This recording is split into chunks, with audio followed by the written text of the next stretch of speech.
हाँ जी।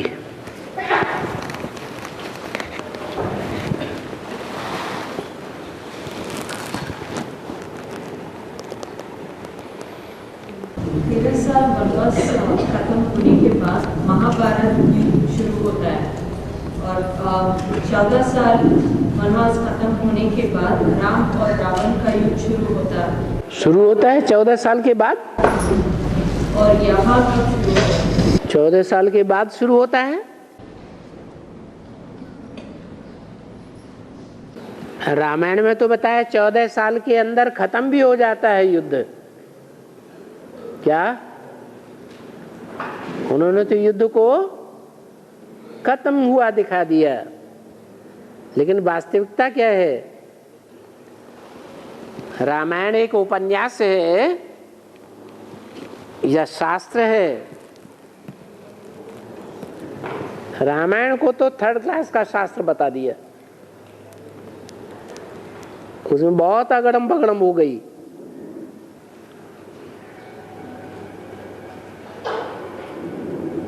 जो ठीक ठीक के शास्त्र हैं उनमें है गीता। गीता ज्ञान सुनाया जाता है, तो फिर भागवत होती है, भागवत के बाद फिर झगड़ा शुरू, महाभारत होती है।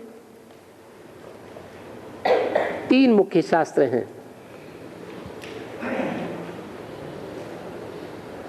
तो ऐसे नहीं है कि रामायण के अनुसार 14 वर्ष के अंदर राम रावण युद्ध खत्म हो गया।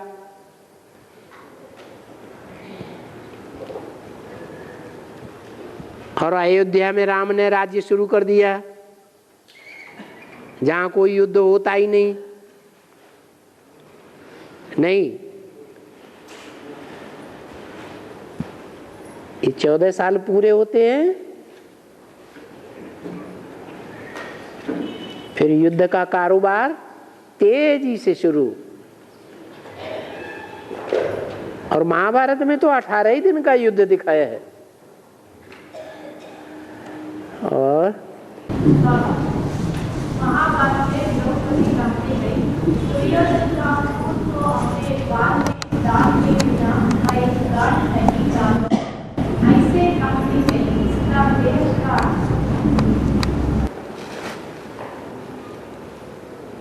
क्या बोला, क्या सुना? द्रौपदी का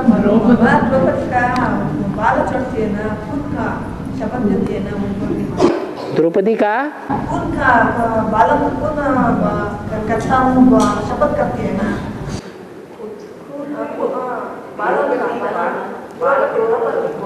है द्रौपदी बाल को खोल देती है ना। हाँ। तो उसका दुर्योधन का खुद से उसको गांठ बांधती है ना। सफेद का क्या है? बाल खोल देती है। जो जटाएं हैं वो किस बात की निशानी है? ज्ञान की निशानी है। कोई की जटाएं उलझी हुई होती हैं, कोई की जटाएं सुलझी हुई होती हैं।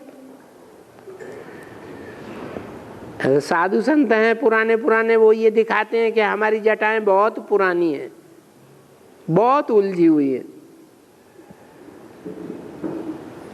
तो जटाएं खोल देना मना पक्की प्रतिज्ञा ले ली, ज्ञान युक्त, तब तक नहीं बांधोगी।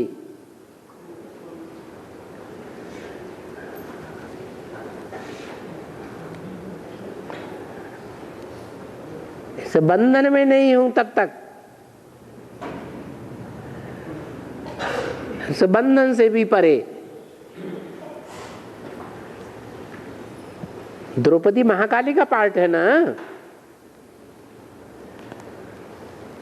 तो महाकाली ज्ञान के बंधन के अनुसार काम करती है कि ज्ञान के बंधन को छोड़ देती है, छोड़ देती है। हिंसा करना ये ज्ञान कहता है।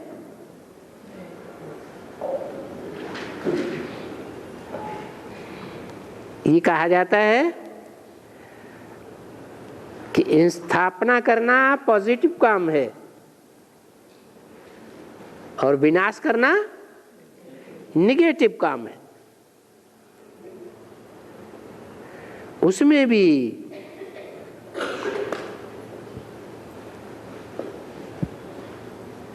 हद का विनाश और बेहद का विनाश।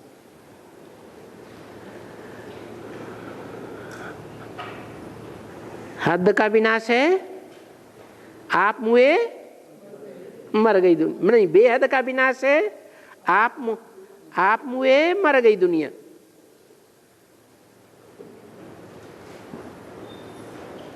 तो क्या ऐसा विनाश किया? नहीं। तो जटाएं खोल देती है और भारत माता शिव शक्ति अवतार यही अंतिम नारा है ना? हाँ, भारत माता शिव शक्ति अवतार अंत का यही नारा है। हाँ, इसमें भारत माता कौन, शिव शक्ति कौन? शिव की शक्ति वो जो संपूर्ण पवित्रता को धारण करे, नहीं तो नंबरवार। ऐसी शिव शक्तियां निकलेंगी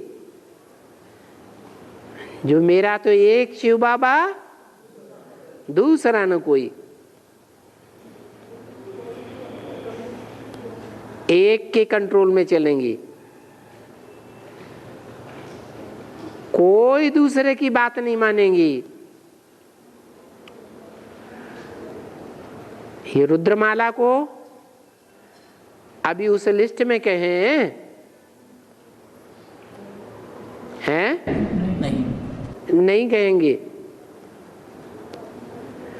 कुछ न कुछ दूसरों का प्रभाव पड़ जाता है, और प्रभाव पड़ने से ही क्या होता है अंत में? कोई न कोई धर्म के चक्कर में फंस जाते हैं। विपरीत धर्मावलंबियों के चक्कर में आ जाते हैं, भले 8 ही क्यों न हो।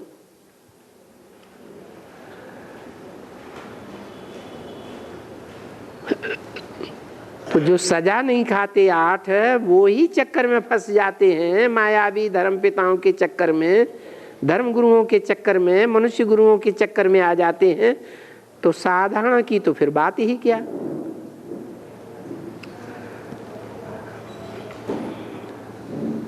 और नहीं बाबा, वो वाक्य में या 2 व्यक्तियों को लागू किया बाबा ने या एक ही व्यक्ति का?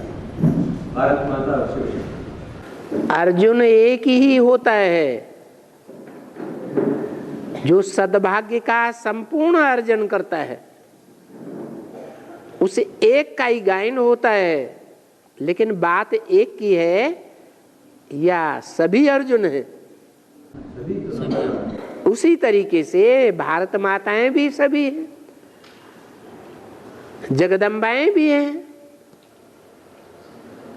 जो भारत माता हैं वो जगदम्बा नहीं, जगदम्बा हैं सो भारत माता नहीं, लेकिन हैं बहुत। एक की बात नहीं है, नंबरवार है।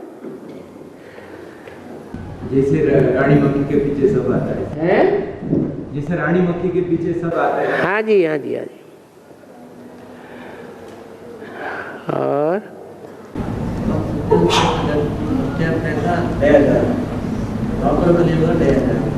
अभी 2014 चल रहा है ना, ये सब कैसे?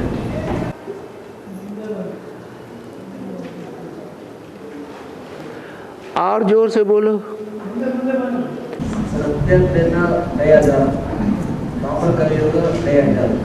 अभी संवत्सर 2014 चल रहा है ना, वो सब कैसे गिना? सब कैसे 2000 वो तो क्रिश्चियन, वो क्रिश्चियन संबत है या सूर्यवंशी संबत है? फिर जो क्रिश्चियन संबत है उसकी काउंटिंग अलग, और जो सूर्यवंशी संबत है वो तो बाबा ने बता दिया, संबत एक एक एक। स्वर्णिम संगम युग है। नई दुनिया की शुरुआत हो जाएगी, नई राजधानी स्थापन हो जाएगी।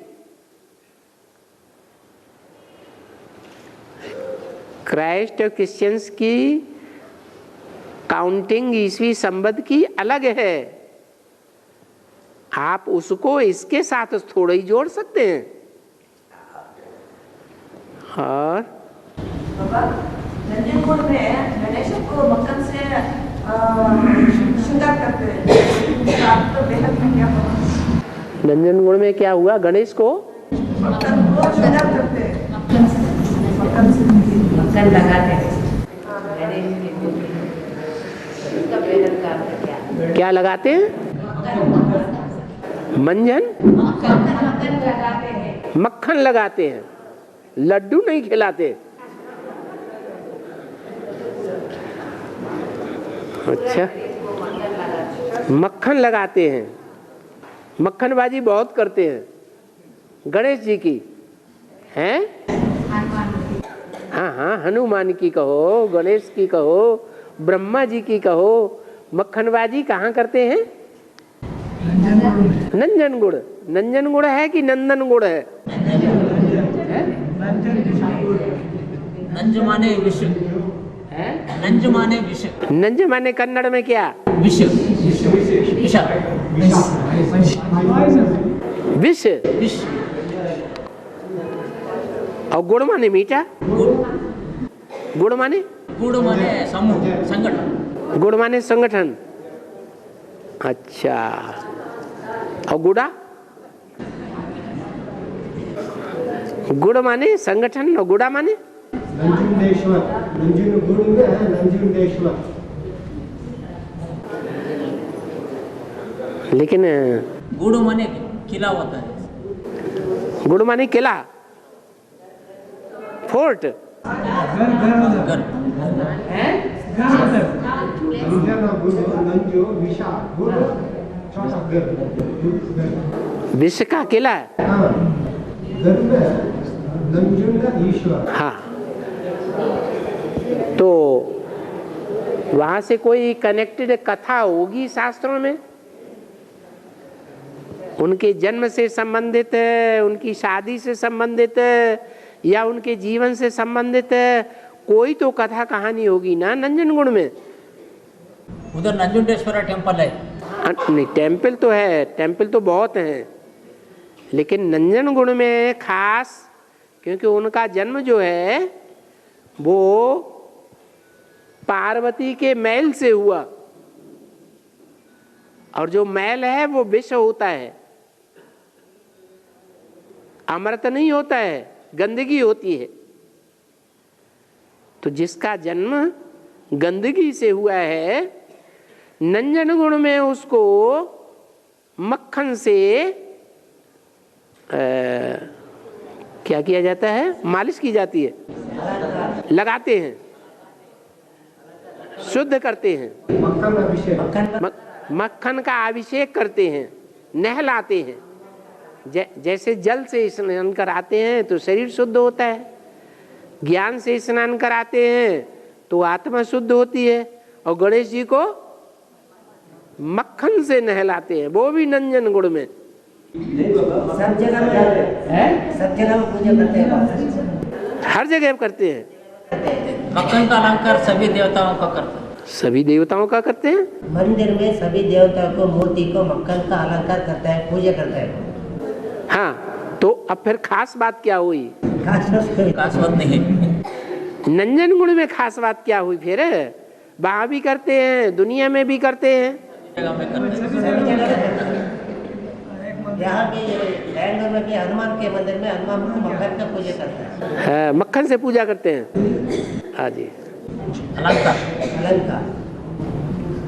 ईश्वर मंदिर में हनुमान गणपति सब भी, जो बड़ा होता है उसकी मक्खनबाजी तो सभी करते हैं।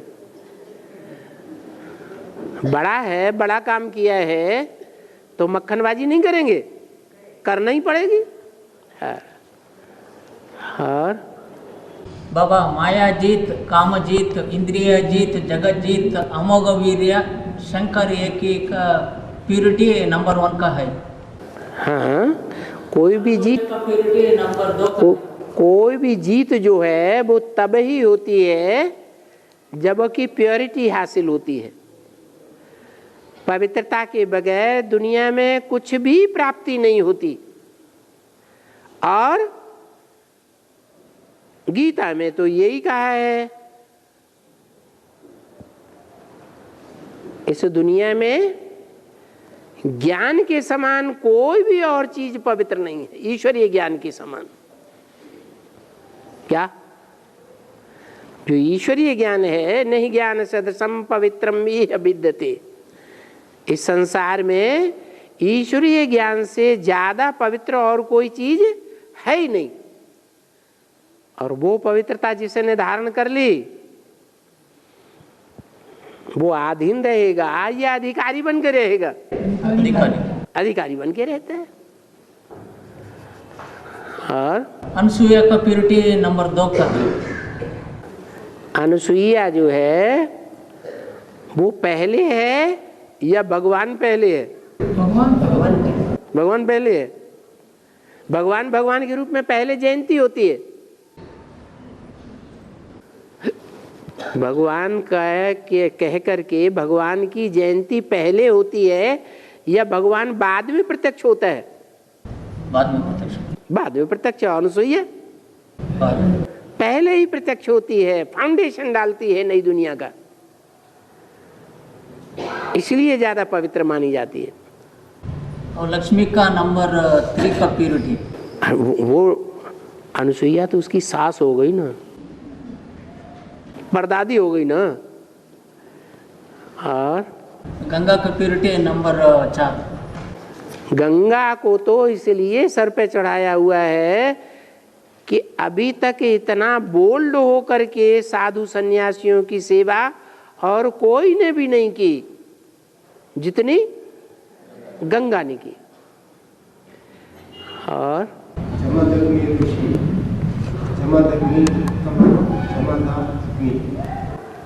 जमदग्नि का हाँ, ऋषि, जमदग्नि ऋषि क्या?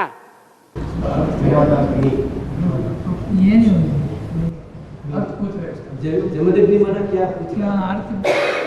जम माने क्या? यम माने क्या है? और दा माने क्या? दा माने देना, यम माने यमराज, अग्नि, अग्नि माने आग।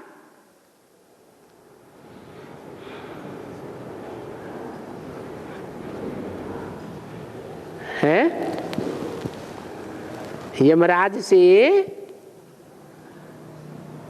जो अग्नि मिली,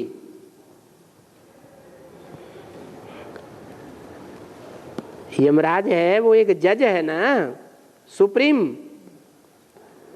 तो जो सुप्रीम जज है, अगर उसके सामने कोई सामने ही झूठ बोलता है और उसकी पकड़ में आ जाता है तो वो आग बबूला होता है कि नहीं है? आग बबूला हो जाता है। तो ऐसे ही जमदग्नि है।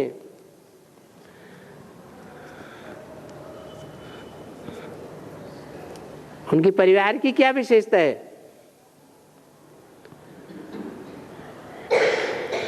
अरे उनके परिवार में कोई थे कि नहीं थे कोई भांति? अरे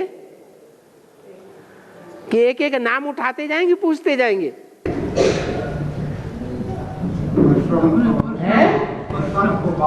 हाँ, तो परशुराम आग बबूला होते थे कि नहीं? तो अग्नि को जन्म दिया ना।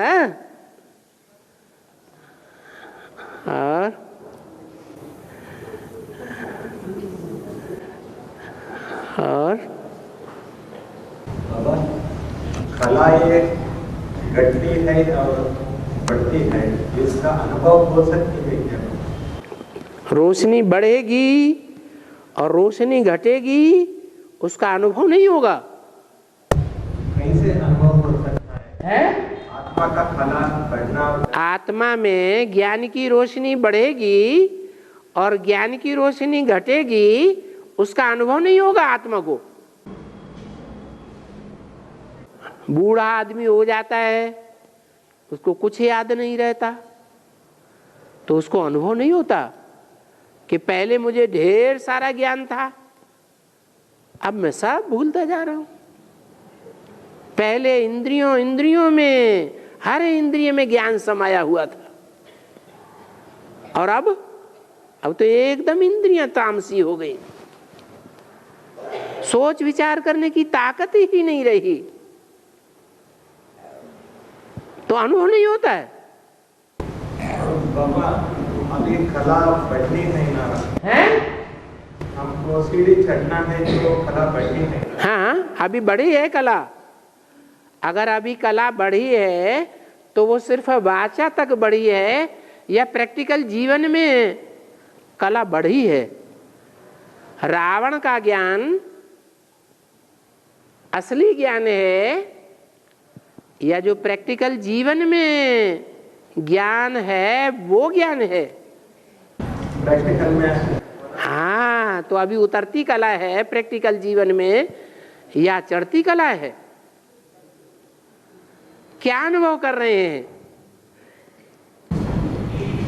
अनुभव कैसा, क्या अनुभव से हम समझ सकते हैं? यही अनुभव कि जो भी ईश्वरीय ज्ञान है वो हमारे प्रैक्टिकल जीवन में अनुभव होना चाहिए कि हम देवता बन रहे हैं। दिव्य गुणों की धारणा का अनुभव होना चाहिए। ज्ञान है और देवताई गुण धारण नहीं हो रहे हैं तो ज्ञान हुआ हुआ न हुआ बराबर हो गया। रावण भी बहुत ज्ञानी था, प्रकांड विद्वान था, फिर कर्म।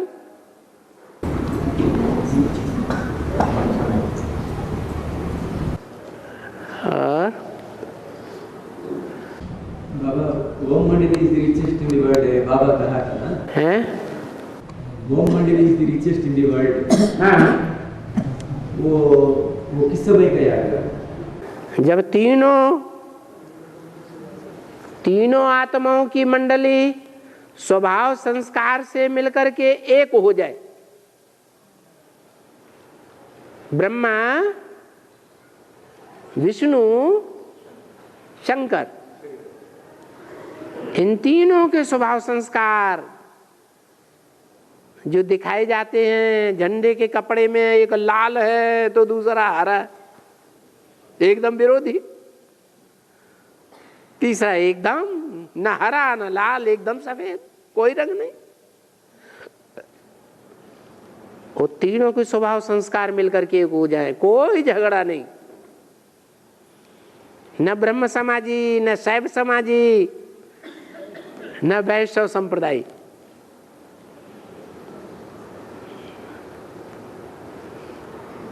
और तो अभी संगम युग में दो ही दिख रहे हैं। संगम युग में तो दो ही दिख रहे हैं, इसीलिए दो दिख रहे हैं,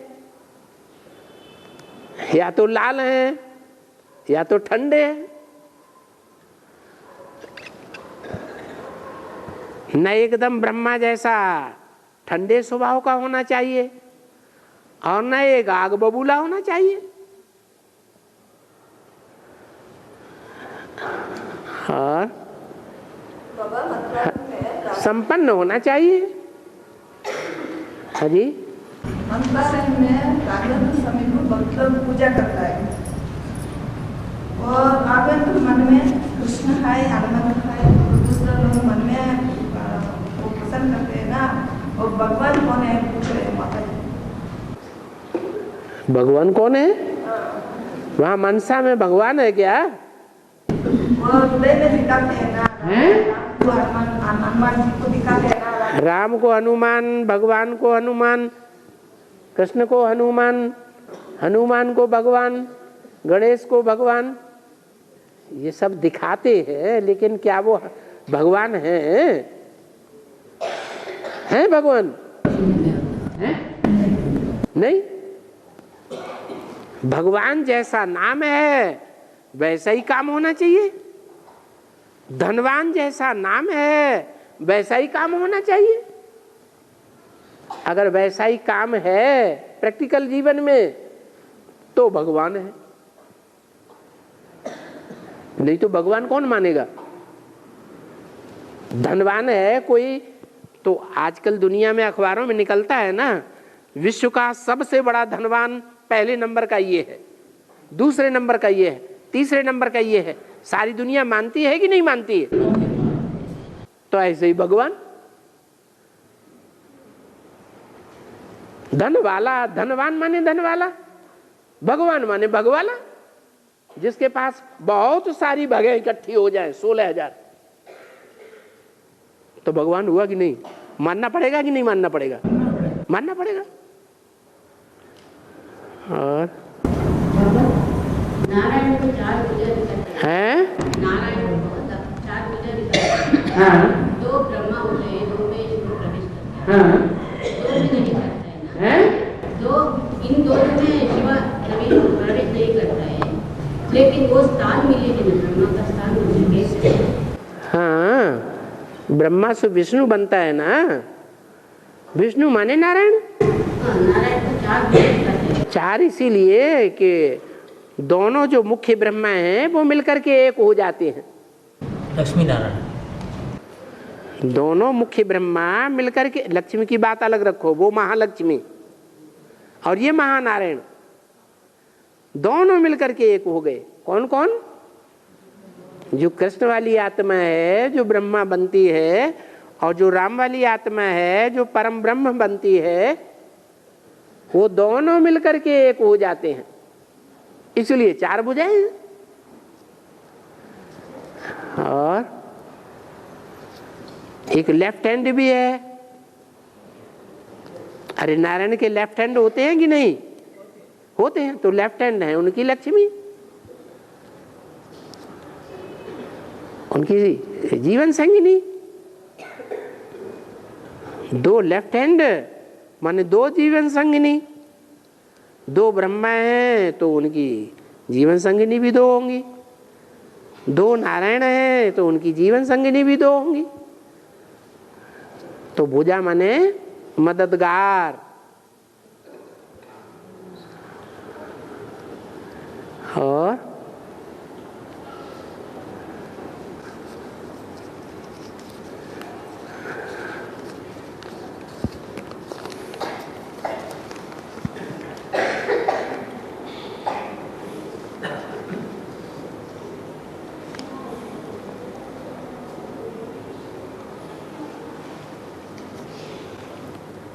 चौदह कला वालों को सौभाग्यशाली सूर्यवंशी नहीं कहेंगे।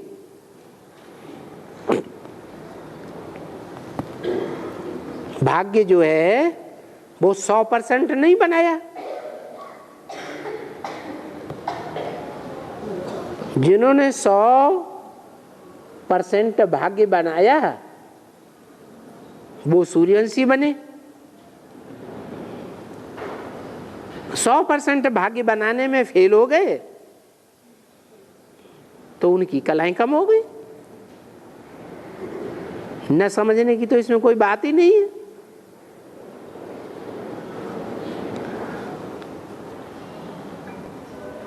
क्या बाबा हमारी माँ को क्या देना? हयादी।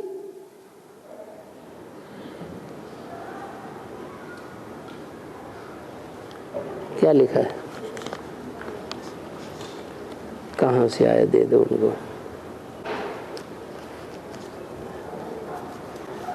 और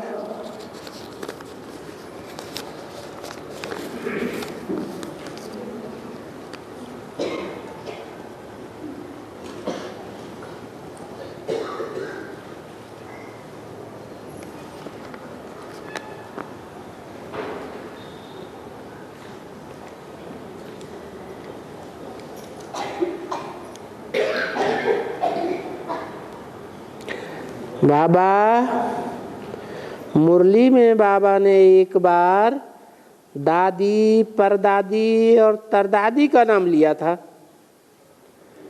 लेकिन दादी और परदादी का इशारा तो दिया, लेकिन तरदादी कौन है वो नहीं बताया।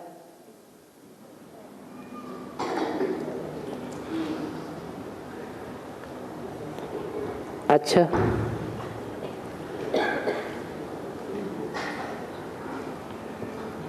शिव बाबा पुरुष है, शिव की आत्मा पुरुष कहें या स्त्री कहें? हैं? पुरुष है। नई दुनिया बनाने के लिए शिव बाबा इस सृष्टि पर आता है, आता है या नहीं? तो नई सृष्टि रचने के लिए उस पुरुष को कोई स्त्री चाहिए या नहीं चाहिए?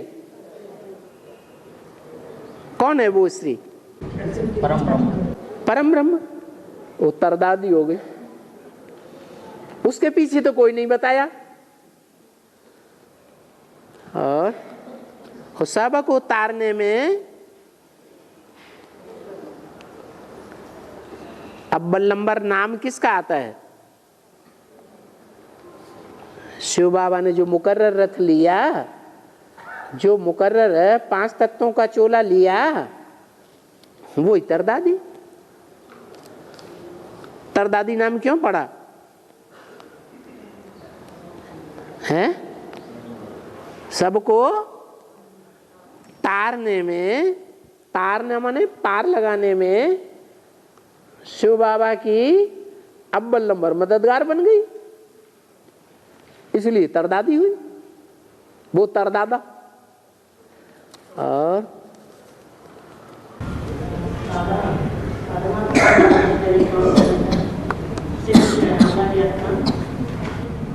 पद्मापदम भाग्यशाली कौन बनेगा? सिर्फ राम वाले आत्मा को कहेंगे क्या?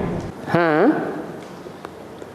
जो सबसे ज्यादा पुरुषार्थ करे, जिससे ऊंचा कोई अंक होता ही नहीं। ये अंकों के नाम है ना, है 100, 1000, सहस्त्र, लाख, करोड़, ये अंकों के नाम हैं बढ़ोतरी के। तो उनमें सबसे ऊंचा अंक कौन सा कहा जाता है? पदम। 100%। पदम। उससे ऊंचा कुछ है ही नहीं। ऐसे ही जैसे कि मनुष्य एक से एक ऊंचे पार्टधारी है,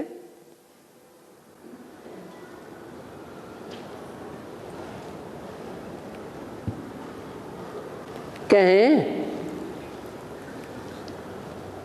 कि आर्य समाजियों में सबसे ऊंचे पार्टधारी महर्षि दयानंद, उनसे ऊंचा धर्म कौन सा है? सिख। कहेंगे सिख धर्म। गुरु नानक। उसमें सबसे ऊंचे गुरु नानक। ऐसे ही एक से एक ऊंचे, एक से एक ऊंचे, एक से एक ऊंचे दिखाए गए। उनमें सबसे ऊंचा पार्टधारी फिर कौन?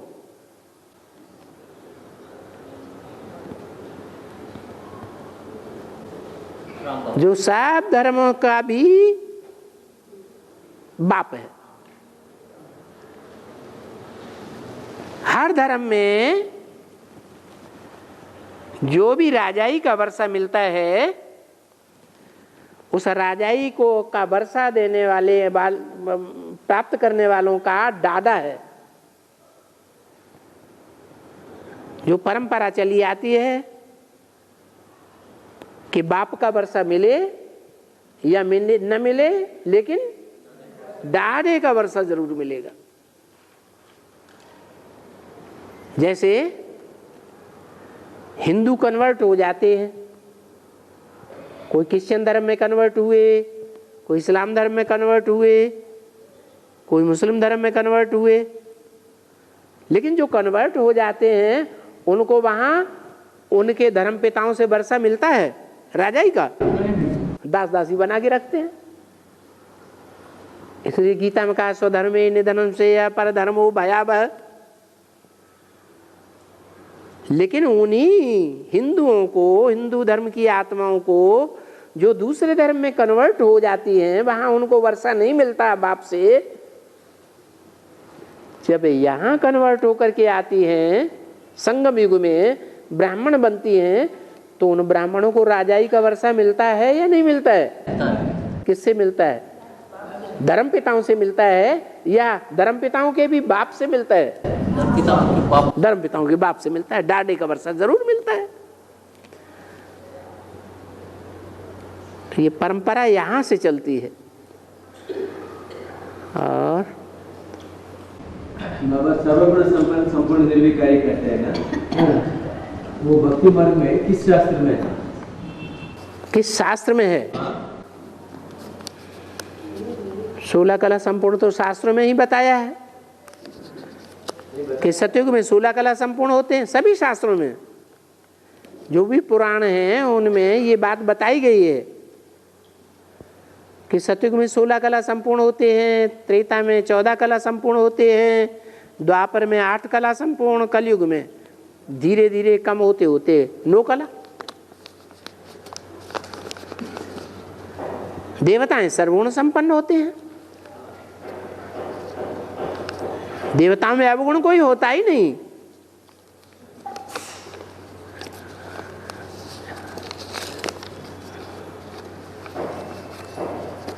वो हिंसा करते ही नहीं। कोई भी इंद्र से कोई प्रकार की हिंसा नहीं करते।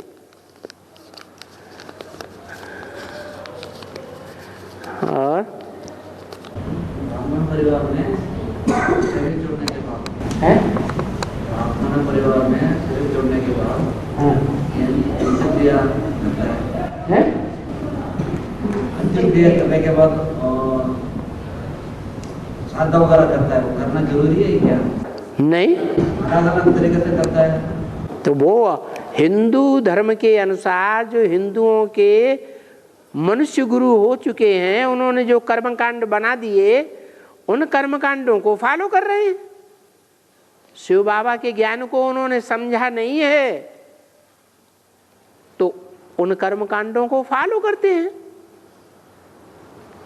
बाबा ने तो नहीं कहा कि ये कर्मकांड करना है।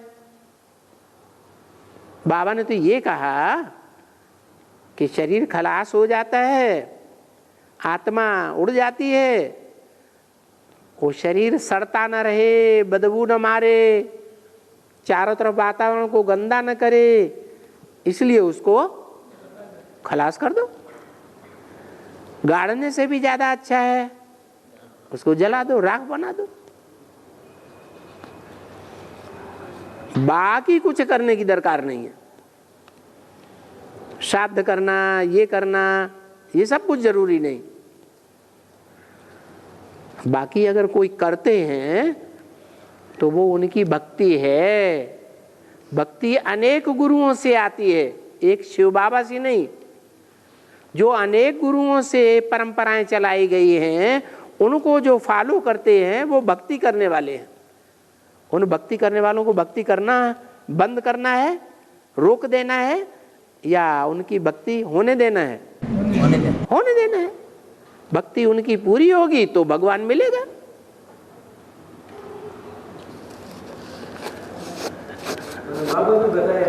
हैं? द्वापर से पितरों को बुलाना शुरू किया। हाँ। बाबा की मुरली में बताया। हाँ। सत्ययुग त्रेता में तो नहीं बुलाते थे, नहीं, वहां ज्ञानी थे। तो द्वापर से शुरू हुआ है। हाँ जी। और बाबा भक्ति विहीना ज्ञान निष्फलम, ऐसे भक्ति विहीना ज्ञान निष्फलम भक्ति मार्ग में क्या अर्थ बाबा? भक्ति विहीना ज्ञान निष्फलम मतलब ज्ञान निष्फलम, भक्ति नहीं तो ज्ञान निष्फलम। बिना भक्ति ज्ञान निष्फल है। बिना भक्ति के ज्ञान तो निष्फल है। निष्फल है। और यज्ञ के आदि में भक्ति थी या नहीं थी? भक्ति से ज्ञान मिलता है। यज्ञ के आदि में भक्ति थी या नहीं थी? सन 76 तक है? थी। भक्ति तो आधार है। जिसने जितनी ज्यादा भक्ति की होगी वो उतना ही ज्यादा ज्ञान उठाएगा। जिसने जितनी ज्यादा सात्विक भक्ति की होगी वो उतना ही सात्विक शुद्ध ज्ञान उठाएगा। जिसने जितनी ज्यादा तमो प्रधान भक्ति की होगी वो उतना ही ज्यादा तामसी मिक्सचर ज्ञान उठाएगा। तो आधार हुआ ना। आधार माने मूल पहल, आधार माने धरणी, और ज्ञान माने बीज। क्या श्रेष्ठ है? बीज। बीज श्रेष्ठ है। और फिर जैसी धरणी वैसा ज्ञान का बीज उगता है।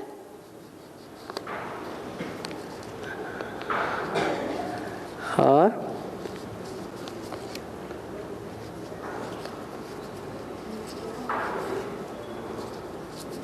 हाँ जी, महाभारत में 18 चल रहा है और अय्यप्पा का ये 18 सीढ़ी है। ये 18 का महत्व क्या है? 9 अंक हैं। अंक कितने हैं? वास्तव में अंक कितने हैं? 9। जीरो का तो कोई महत्व नहीं जब तक अंक न लगाया जाए। नवग्रह कितने हैं? 9। तो दुनिया में 9 हैं। घर गृहस्थ बनाने वाले।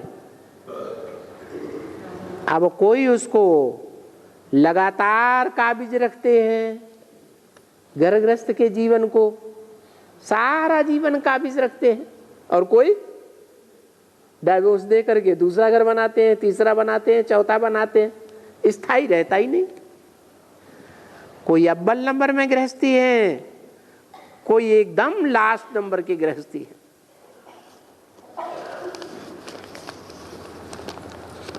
तो 9 की संख्या का सारी दुनिया में महत्व हो जाता है। नवरत्न ही गाए जाते हैं।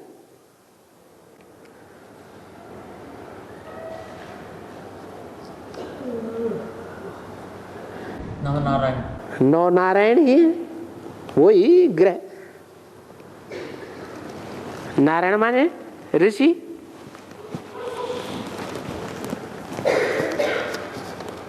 ऋषि बनकर के कभी उन्होंने पवित्रता धारण की है? इसलिए 18 का महत्व है।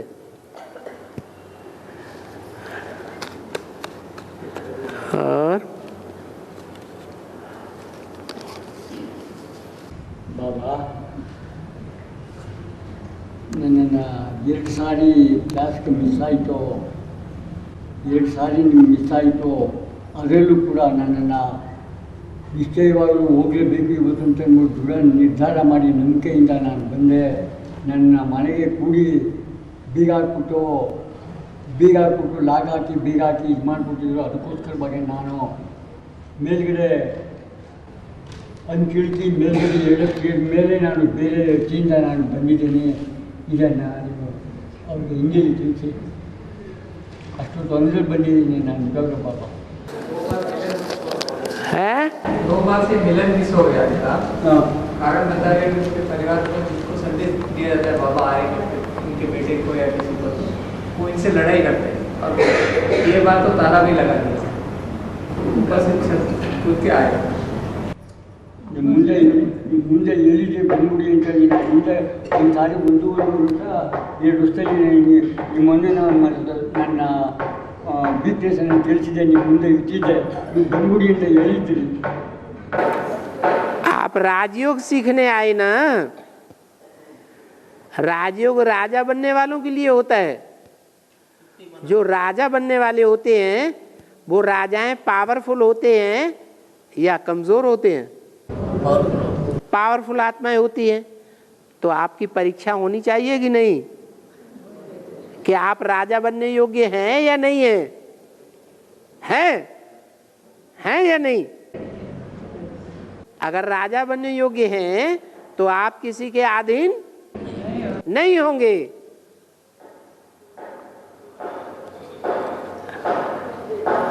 और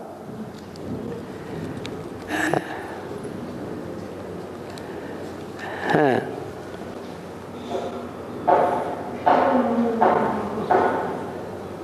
हेब्बा गोड़ी का अर्थ क्या है?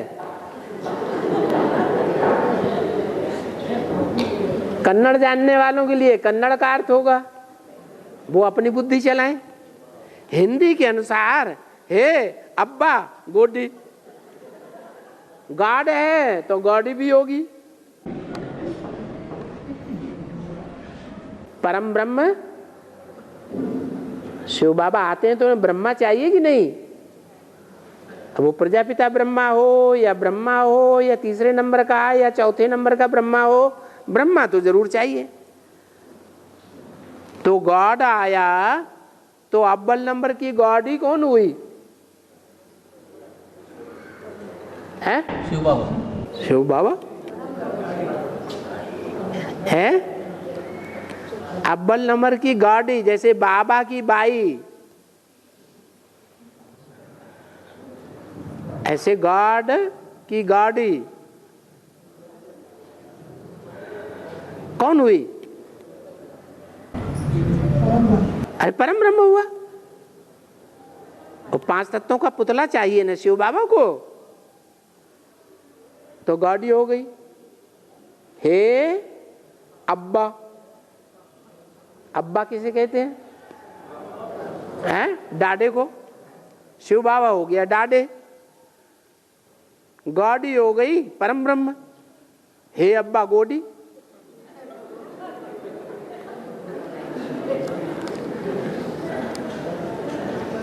वैसे भी जो भी एडवांस ज्ञान निकला, इतनी बड़ी दुनिया है, बहुत बड़ी दुनिया है ना, इतनी बड़ी दुनिया में शिव बाबा आया, उस ज्ञान के जो तंत्र है एडवांस ज्ञान, उसको पहले पहले कौन से जोन वालों ने समझा?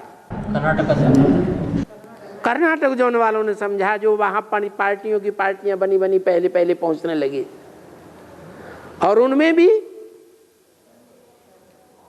भी कर्नाटक वालों में भी है बंगलोर, हाँ बंगला और बंगला, थोड़ी बंग से काम नहीं चलेगा, ज्यादा ला। और बंगलौर वालों में भी कोई होगा कि नहीं होगा? है जो हे अब्बा हे गॉडी, गॉड और गाड़ी दोनों को ले आए, होगा कि नहीं होगा? कौन है? ढूंढो आपस में कौन है, कोई तो एक होगा। अरे नहीं होगा? अरे बंगलौर इतना बड़ा है, इतना हुजूम का हुजूम बैठा हुआ है। बंगलौर राजधानी है कर्नाटक की, उस राजधानी में कोई तो पहले निकला होगा जिसने ज्ञान उठाया हो।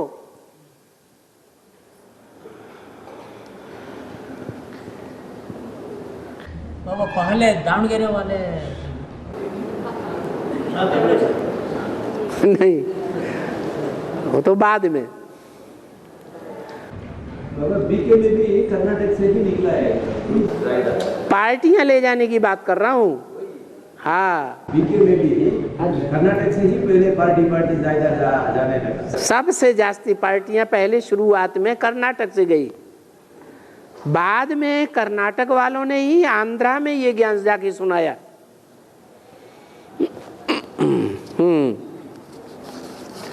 इसलिए बाबा ने इसको यब्बागोड़ी नाम ही रख दिया सीडीज में। है सीडीज में बेंगलुरु नाम नहीं लिखा है, यब्बागोड़ी ही लिखा है सीडीज में। हाँ, वो शिकायत कर रहे हैं।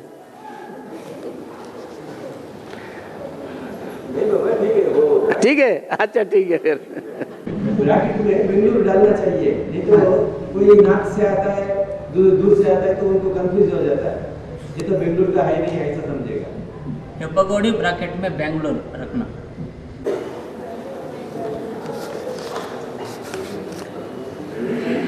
हाँ, और आगे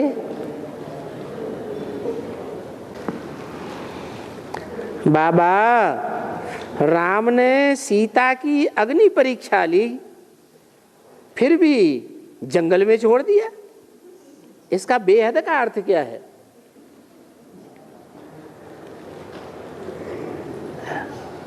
राम ने सीता की अग्नि परीक्षा ली। अग्नि परीक्षा माने काम अग्नि, क्रोध अग्नि, ये परीक्षा ली कि पवित्र है या नहीं। रावण की जेल में इतने साल रही है, रावण से कहीं ये मिल तो नहीं गई,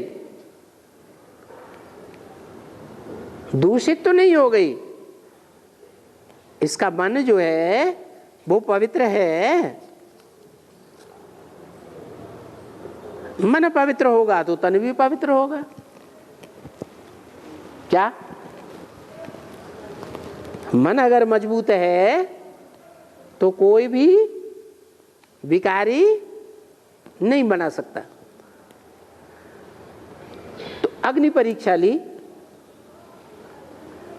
उसमें सीता पास हुई या फेल हुई? पास हो गई। फिर भी जंगल में क्यों छोड़ दिया? परीक्षा तो जंगल में होता है। खास परीक्षा तो जंगल में होता है। नहीं नहीं नहीं, वो तो सारी दुनिया जंगल ही है। वो दो भी के कारण है जो परीक्षा ली वो भी तो संगम युग की बात है ना। और संगम युग में सारी दुनिया जंगल है या बगीचा है? जंगल। और सारी दुनिया जंगल ही है। जंगल में ही परीक्षा ली गई। परीक्षा तो ली, लेकिन फिर जंगल में छोड़ दिया। दो भी के कारण जंगल में छोड़ दिया। वो दो भी का कारण। हाँ जी, क्योंकि अपवाद था। क्या? यथा राजा तथा प्रजा नहीं थी। राम जैसा राम है राजा, वैसी प्रजा नहीं थी। नहीं होना क्या चाहिए? यथा राजा तथा प्रजा। लेकिन वो तो विरोधी निकल पड़ा प्रजा में, राम का ही विरोधी निकल पड़ा। तो इसका कारण कौन बनता है?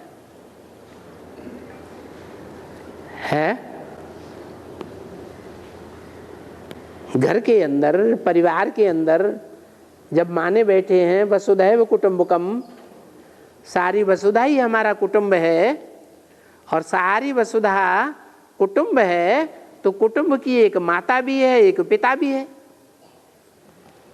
कुटुंब का जो पिता है वो तो भगवान है।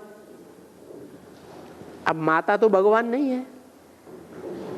भगवान संपूर्ण हो सकता है या माता भी संपूर्ण? भगवान। भगवान तो संपूर्ण है, था और हमेशा रहेगा। तो सीता में कोई कमी रह गई कि ये प्रजा यथा राजा तथा प्रजा क्यों नहीं है,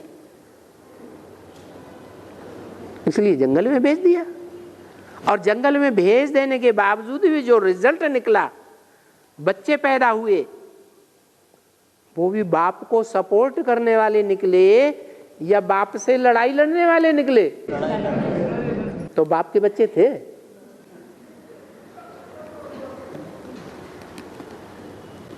ये कहाँ की बात है? संगम युग की बात है, लक्ष्मी की बात नहीं है। उसके लिए तो बोल दिया था पहले ही, तुम पावक में करो निवासा, जब तक करो निशाचर नासा। तुम योगाग्नि में निवास करो, तब तक मैं निशाचरों का नाश करता हूं। तो असली सीता को तो योगाग्नि में रख दिया, बाकी मेटल की सीता बनाई। मेटल माने 5 तत्व, वो भी सोने की थी, झूठी नहीं थी। लेकिन वो पार्ट किसका है? सब धर्मों की अम्मा का है कि एक सूर्यवंश की अम्मा का है? सब धर्मों की अम्मा का है। जरूर कुछ न कुछ मिक्सचरिटी रहती है जो श्रीमत की लीका का उल्लंघन कराई देती है। इसलिए जंगल में छोड़ा। हाँ जी, वो लव कुश भी इस्लाम और क्रिश्चियन का बीज। हाँ, लव कुश लड़ाई करते हुए दिखाए गए हैं ना, झगड़ा हुआ। लव कुश कोई दूसरे नहीं है, जो इस्लामी और क्रिश्चियन वही लव कुश हैं। को लव है, देह का प्यार करने वाला है, वो कुश है। कुश माने कांटा, संसार को दुख देने वाले कांटे हैं। सबसे जास्ती दुख दिया है भारत को किसने? क्रिश्चियंस ने। द्वापर के आदि में ही अलेक्जेंडर आया, दुख दिया है या सुख दिया? दुख दिया, आदि में ही दुख दिया। तो अंतिम 100-200 वर्षों में भी बहुत दुख दिया। ओम शांति।